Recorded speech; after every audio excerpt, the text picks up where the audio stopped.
Hi, I'm Julius, Engineering Manager in Lattice Semiconductor. As an OCP solution provider, Lattice is proud to support Open Compute Project plug-and-play vision, building a standardized, modularized, and interoperable ecosystem for data center.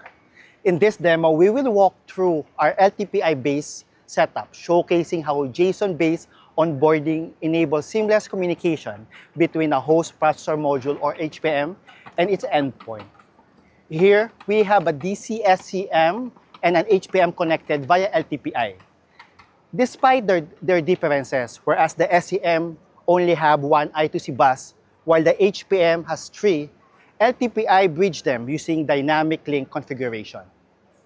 Once the link is established, the BMC captures JSON metadata from the HPM. This includes IP address, IP version, system memory map, and the I/O attributes, all visible in one screen during the demo. One key feature of this HPM is the ability to detect the I2C attached in the endpoint.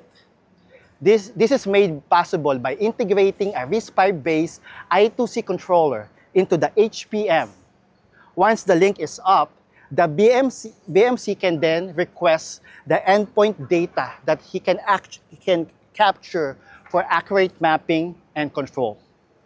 In addition, we added an I2C multiplexer, giving the BMC the dynamic control over I2C bus to operate. This demonstration highlights how Lattice LTPI implement the support of OCP plug-and-play vision, enabling interoperability across diverse hardware, supporting pre-boot discovery, and offering a flexible and scalable integration.